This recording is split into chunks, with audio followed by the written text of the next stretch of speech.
యథేచ్ఛగా 111 జీవో ఉల్లంఘన అట. ఇంకా Anvita builders happiness preserve farm పేరుతో జగా చేస్తున్న సంస్థ అట. ఇంకా రంగారెడ్డి జిల్లా శంకరపల్లి మండలం ఇంకా ఎల్వర్తి టంగుటూరు గ్రామాల్లో వెలుగు చూసిన సర్వే నెంబర్ 143, 146, 147, 148, 149, 151, 152లలో అక్రమంగా ఫామ్ ల్యాండ్స్ అమ్మకమాట. అదేవిధంగా టంగుటూరు గ్రామంలో సర్వే నెంబర్ 440లో కూడా అక్రమాలపై అధికారులకు ట్రెసా ప్రెసిడెంట్గా ఫిర్యాదు. ఎలాంటి చర్యలు తీసుకొని ప్రభుత్వ అధికారులు ఈ సర్వే నెంబర్లు జీవో 111 పరిధిలోకి వస్తాయంట. తక్షణమే చర్యలు చేపట్టి అమాయకులను రక్షించాలి ప్రభుత్వాన్ని డిమాండ్ చేస్తున్న Telangana real estate sufferers association president. ఇక బిల్డర్స్ అని చెప్పుకుంటూ ఎలాంటి వెంచర్ వేయని వీరిపై ఎంఆర్ఓ దృష్టి సారించాలని విజ్ఞప్తి చేస్తూ ఉన్నాడట. ఇక మొత్తంగా 111 జీవోలో ఉన్న ఏదైతే సర్వే నెంబర్లు ఉన్నాయి కదా, ఈ సర్వే నెంబర్లన్నీ ఫామ్ ల్యాండ్గా చేసి అమ్ముతూ ఉన్నాడట. మొత్తం ఆడ డెవలపింగ్ లేదు, ఏం లేదు, ఫామ్ ల్యాండ్ పేరుతోటి మొత్తం 111 జీవో పరిధిలో ఏదైతే ఉన్నదో 111 జీవోలో కన్స్ట్రక్షన్ చేయడానికే పర్మిషన్ లేదు. కన్స్ట్రక్షన్ చేయడానికి పర్మిషన్ లేని దాంట్లో ఈ సర్వే నెంబర్లు పెట్టేసి ఏకంగా సర్వే నెంబర్లో ఏవైతే ఉన్నాయో 147, 143, 146, ఇక 152 ఇవన్నీ ఉన్నాయి కదా, ఇవన్నిటిని ఫామ్ ల్యాండ్ చేసి అమ్ముతూ ఉన్నాడట. సో అన్విత బిల్డర్స్ అనే సంస్థ హ్యాపీనెస్ ప్రిజర్వ్ ఫార్మ్ పేరుతో రంగారెడ్డి జిల్లా శంకరపల్లి మండలం ఎల్వర్తి టంగుటూరు గ్రామాల్లో ఫామ్ ల్యాండ్ అమ్మకాలు చేపడుతూ ఉంది. అమాయకులైన ప్రజలను దగా చేస్తోందట.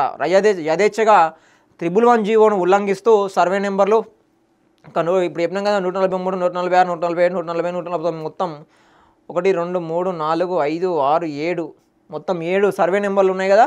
7 సర్వే నెంబర్లో అదేవిధంగా టంగుటూరు గ్రామంలో సర్వే నెంబర్ 440లో కూడా ఇదొకటి,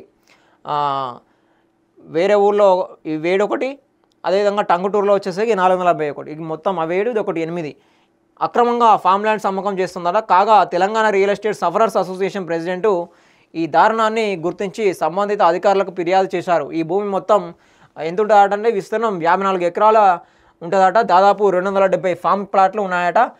2 ఎకరాలతో క్లబ్ హౌస్తో పాటు అత్యంత ఆధునికరమైన సౌకర్యాలతో ల్యాండ్స్కేపింగ్ విశాలమైన అంతర్గత రహదారులు నిర్మిస్తామని చెబుతూ అమాయకులను మోసం చేస్తూ ఉన్నారట. అయితే వీరు చెబుతున్నట్టుగా నిర్మాణాలు చట్టవిరుద్ధం, 111 జీవో పరిధిలోకి వస్తాయి. బిల్డింగ్ హ్యాపీనెస్ ది ప్రిజర్వ్ అని ప్రచారం చేసుకోవడం చట్టవిరుద్ధం. కాగా వ్యవసాయ భూమిని ఈ విధంగా ప్లాట్లుగా చేస్తే ప్రమాదం సంభవించే అవకాశం ఉన్నది. ఎందుకంటే జలసేకరణ ప్రాంతంలో ఈ విధమైన ప్లాట్లు నిర్మించాలనుకోవడం సబబు కాదు. భవిష్యత్తులో ఈ నేల నీటితో నిండిపోయి నిర్మాణాలు నిర్వీర్యం అయిపోతాయి. దీంతో పర్యావరణానికి తీరని నష్టం వాటిల్లుతుంది. అదేవిధంగా హైదరాబాద్ మహానగర మంచినీటి అవసరాలకు అంతరాయం కలిగిస్తుంది. సంబంధిత అధికారులకు ఫిర్యాదు చేసిన ట్రెసా ప్రెసిడెంట్ తమ అభ్యర్థనలో పలు విషయాలు తెలియజేశారట. దానితో పాటు డిమాండ్లు కూడా ముందుంచారట. అవి ఇక్కడ జరుగుతున్న అన్ని నిర్మాణాలు విక్రయ ప్రకటనలు నిలిపివేయమని, స్టాప్ వర్క్ నోటీస్ జారీ చేయాలి, ఎంఆర్ఓ ఆర్డీఓలను సైతం ఇన్స్పెక్షన్కు పంపించి నివేదిక సమర్పింపజేయాలని జిల్లా కలెక్టర్ సుమోటోగా స్వీకరించి చర్య తీసుకొని అక్రమ నిర్మాణాలను కూల్చివేయాలి. కాలుష్య నియంత్రణ మండలి పర్యావరణ శాఖతో సమన్వయం చేసి చట్టపరమైన జరిమానాలు విధించి బాధితులపై కేసులు నమోదు చేయాలి అని వారు డిమాండ్ చేశారట. తమ ఫిర్యాదును ప్రజా ప్రయోజన వాద్యంగా తీసుకోవాలని వారు అభ్యర్థించారు. ఎందుకంటే ఈ వ్యవహారాన్ని ఇలాగే వదిలేస్తే ఇలాంటి మరెన్నో రియల్ ఎస్టేట్ సంస్థలు ప్రభుత్వ జీవోలను నిబంధనలను ఉల్లంఘించి నిషేధిత ప్రాంతాల్లో అక్రమ నిర్మాణాలు చేపట్టి భవిష్యత్తు తరాలకు తీరని నష్టం కలగజేస్తాయి. దాంతో పర్యావరణంతో పాటు ప్రజల అవసరాలు ఆరోగ్యాలు ప్రమాదంలో పడిపోతాయి. ఈ విషయాన్ని సంబంధిత ప్రభుత్వ అధికారులు తక్షణమే పరిగణలోకి తీసుకొని ఈ ఫిర్యాదు అందిన 15 రోజులలోగా వారు తీసుకున్న చర్యలపై లిఖితపూర్వకంగా సమాధానం ఇవ్వాలని మండల పంచాయతీ డెవలప్మెంట్ ఆఫీసర్ అధికారి శంకర్పల్లి వారిని కోరడం జరిగింది.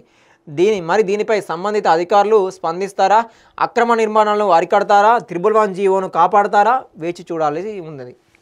సో ఇట్లా అన్విత ఏదైతే ఉన్నదో అన్విత బిల్డర్స్, ఇగో ఇది వాళ్ళ మ్యాపు, లేఅవుట్ మ్యాపు, ఇది బ్రౌచరు, అన్విత బిల్డర్స్ బ్రౌచరు, ఇగో ఇది సర్వే నెంబర్ల యొక్క మ్యాపు 8, ఇది ఒక విలేజు, ఇదొకటి పక్కపక్కన ఉన్నాయి.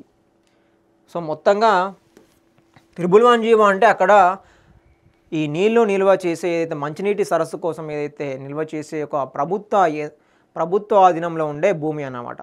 సో ఈ ప్రభుత్వ ఆధీనంలో ఉండే భూమి వీళ్ళు జీవో ఇచ్చినా కూడా చట్ట ప్రకారంగా జీవో ఉంటుంది. అక్కడ ఎటువంటి కన్స్ట్రక్షన్స్ కావచ్చు, ఎటువంటి నిర్మాణాలు కావచ్చు, ఎటువంటి బిల్డింగ్స్ కావచ్చు, షెడ్లు కావచ్చు నిర్మించడానికి ఎటువంటి పర్మిషను లేదు.